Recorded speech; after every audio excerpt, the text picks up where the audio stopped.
Well, way back. Secret Yes. handshake. No, not that. Quakers. Quakers. Yes, from Uxbridge area. Uxbridge and back to Pennsylvania. Oh. And I think we've even got the Hillborns back to England Yes. in a book I've read. Yes. From Dale. Somebody. Yes. Ruth Dale. Secret handshake. Ruth Dale, who lived in Florida. Well, you'll have to Yes. I teach did her the some- secret handshake then. Yeah, You'll have to teach her the secret handshake. definitely. Once you start. Anyway, so the Hillborn, now I've done a fair bit of research on Hillborns, my little branch of the Hillborns, and the other reason I'm here is that I'm a member of the Canadian Friends Historical Association. Anybody familiar with that? Yes. Good. And I was going to say no, probably not, but they've been doing great things with digitizing all their minutes, which is excellent. Lots more information available to us. But Heather and I are both members, and we are going to be helping with doors open in Ajax at the Quaker Cemetery. And so we've been getting some information about the people that were the originals and that are buried there, and so we thought, well, this might be a good place to start as well. Yeah. Now that Quaker cemetery is what we call the Orthodox one. Yes. And it's on Mill Street in Pickering Village, which used to be Pickering, but it's now Ajax. Right. Okay. September 29th. Yep, September 29th. September 29th is the doors open, and the And it's Quakers, going to pour with me. probably. So you better get a marquee. Yes. So that'll be very interesting. And I'm going to miss it, Well, anyway, because I'll be on the Panama Canal cruise. Gee, let me weigh that. Yeah, I'm not giving it up. Not giving it up. I'm giving up on this computer, though. I forgot to bring a power cord for the other projector, so I'm gonna have to use yours. Is it not booting up at all? Well, it hasn't progressed very much. I've never had it this long. So I think we're going to go and It is streaming. What we're talking what we're about talking is about streaming. right now. Yeah. Nancy, can I just talk about maybe my Orbices? Okay, so the last person is not unknown to me. This is Heather Ayanu. Oh, my goodness, you remember my name and you actually pronounced it almost correctly. That's Yeah, and not a drop of Greek in me either. I'm Heather Iwanu. I don't know if I'm pronouncing it correctly because obviously I've got a Scottish accent. My family is, I'm straight off the boat Scottish, and so pretty boring stuff. I know where everybody's from the same town and the same village. However, I'm besotted in Canadian history. And I'm a member of this branch too. I have been on and off because I really want to be living Orbis. And they're in the Hicksite Cemetery behind the Home Depot. And I've been, I fell into the research and I've been researching them forever, and therefore my interest in Quakers and everything Quaker. And we're a bunch of us are trying to help the Quakers to get they've got spectacular lineages, and they have histories, births, deaths, marriages before the 1841 census. As far as we're concerned, they're probably the only people who have that kind of detail. So folks are trying very much to help. So that's what we're doing. But I know there are Orbices in this room, and so I'm personally and the reason I'm looking for Isaac Orbis, who left here in 1847 after whacking someone with a head with an axe handle. Oh, now why did he do that? I have no idea. And the minute book it tells everything about everybody. Except that. Doesn't say why he did it or to whom he administered the backpacks. But still, anyway, and I've been looking. I waited 5 years to get that minute out of Pickering College. But anyway, so the Orbis family is spectacular in many ways. They're from Vermont. Half the people came here. half of the family came here, and they were abolitionists. They were, John Orvis is very famous in the United States for the labor movement, and I really need to meet Orvis' So if anyone knows anyone, point in my direction, please. Thank you, Nancy. You're welcome. Okay, I hope everybody remembered to park on the street unless you have a handicap parking sign.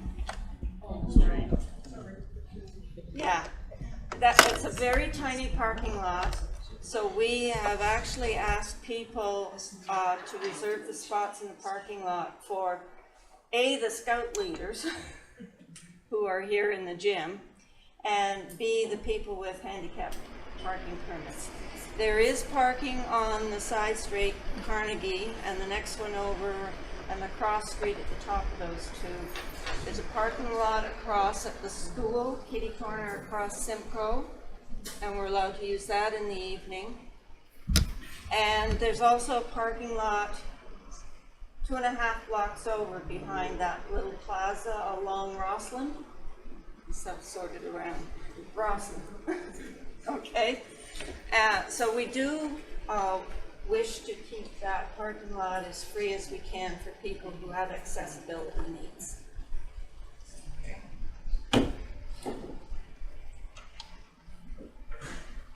Now, let's see if I can remember again. I made my PowerPoint 4 days ago. You'd think I'd be able to remember it, wouldn't you? The next big event that we are having is on September 26th, at least if that's the Wednesday. See if we can get a long one. Okay. September 26th, we're fortunate to be among one of the branches who have been chosen to host the Family Tree Maker rep, Mark Olson. Now he's doing a tour across Ontario. He's coming from Detroit Airport and working his way across Ontario to Ottawa. I guess for you guys I should do it the other way. He's coming into Detroit and going to Ottawa. And he's stopping in at branches that have offered to host him. It's going to be a 3 to 3.5 hour presentation. He's going to talk a bit about the history of their company, the changes that were made in Family Tree Maker 2017 software, the tips and tricks on that sort of, using the Family Tree Maker, how to import GEDCOM file from another family tree software you might have into Family Tree Maker 2017, and then there's also an update he's going to teach you how to do.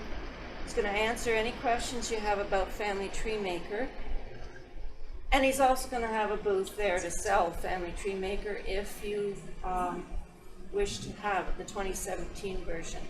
So this is a good one for people who have it already, but it's also an excellent one for someone who wants to come and see what Family Tree Maker is like and what it's all about.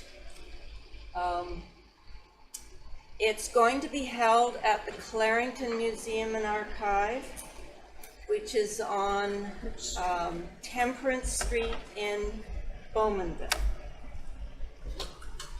69, I think, is the number, but please don't quote me. Sound right? Okay. It's 1 block north of the City Hall. So if you find the Town Hall on Temperance Street, you can find, just keep going a little bit further north. There's parking out on the street in front. That's meter parking. Although here's a tip, if you actually park along Wellington, there's no meters there. And Wellington is only like a half block, quarter block away. And there's also 2 parking lots within easy walking distance. The Sarah Jane Williams Heritage Center is the sign out front. What's the time on that event? Time is 1 o'clock to 3 o'clock. The museum closes at 4, so we're hoping that by saying it's over at 3. By the time he gets finished answering questions and selling and packing up, we'll actually be out at 4. What was the date? Date is Wednesday, September 26th. No, I'm not doing a pre-registration. There's probably, I think they can fit anywhere from about 30 to 45 or 50 people. So it should be okay. So I managed to do a little bit of quick talking, and the Clarington Museums have agreed to co-sponsor this.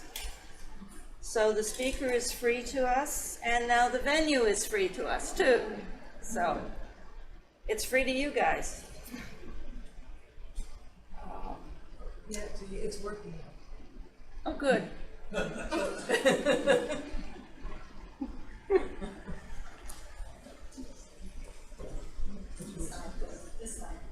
This side?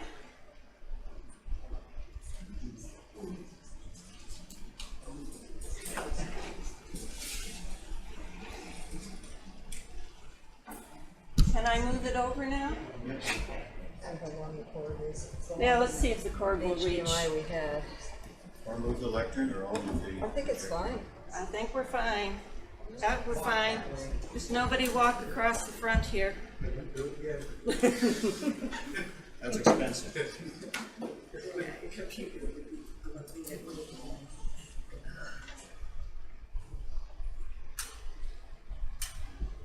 Boy, that's tiny.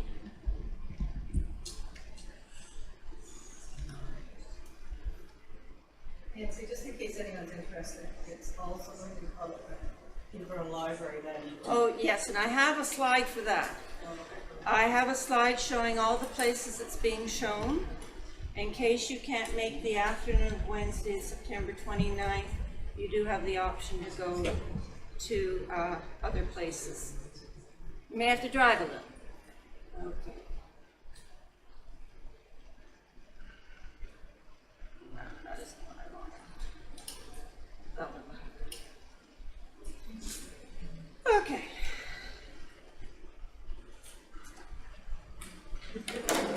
Yes, we had a very successful day of learning in June. It was wonderful. We did 2 lectures on DNA and 2 lectures on databases. So Nick did one on family search, and then I did one that was kind of a mishmash of 3 or 4 of them, just giving a few highlights. And we had a panel, Steve, Nick, and I. This one right here, far top left. We look like we're almost asleep, sorry. This one's really important. We really do need a secretary. We are feeling the want of it because we haven't had one for the last 4 exec meetings, and I think our minutes do kind of reflect that a little bit. So if anyone does not mind giving up one evening, 9 months of the year, it's only 9 meetings a year, please come and talk to me or Steve or Nick or Ann. Dan won't care. I got enough on my hands. He does. Everything's He does. working right now. Oh, good. I'm going to ask B to come up. Oh, right, you mentioned that you don't have any. And You've got no mail. no, we have no mail, so the sign is lying. I am going to give a notice for our upcoming elections for the branch council. Will be held at our November 6th meeting. We are obliged to give notice. I think it's 30 days before, so I think I'll repeat it next time. Sheila, did you have anything special to say? I didn't hear anything. Okay, I have no problems with that. Okay, here's the important stuff about the Family Tree Maker Tour. 62 Temperance Street. That was close. This is the outline we were given, if you can read it. Just briefly, it's the history, the new features, and a list. Moving your stuff to Family Tree Maker. and the update and the question and answers. Mark is their, they call it an ambassador to historical and genealogical societies. So when he proposed this tour, OGS was thrilled.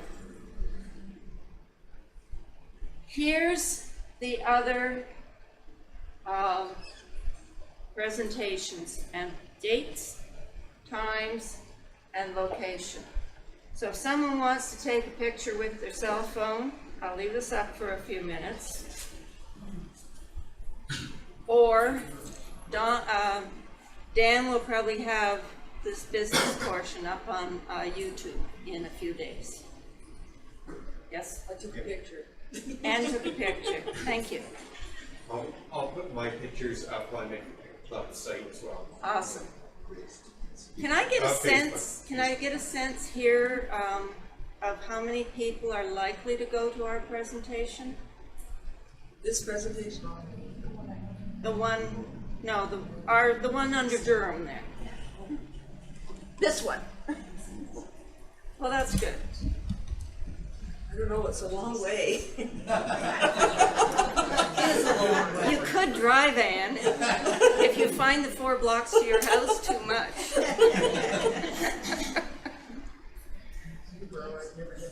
Okay, did everybody get a picture of it if they were interested? Okay. Just one caveat though. The one in York, which is October the 1st, they are using Eventbrite and you have to get a ticket.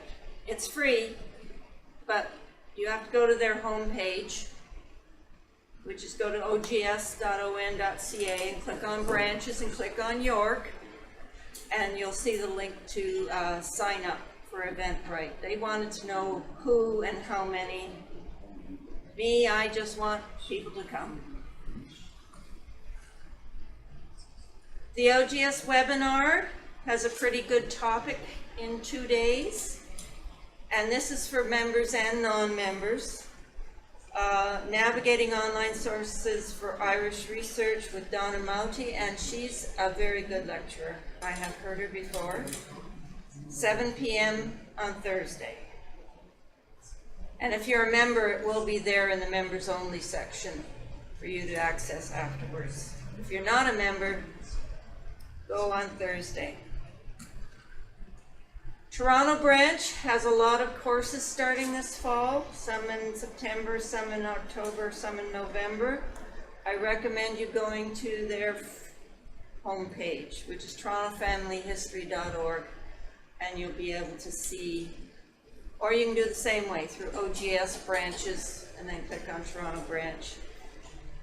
Using ancestry.ca and familysearch.org.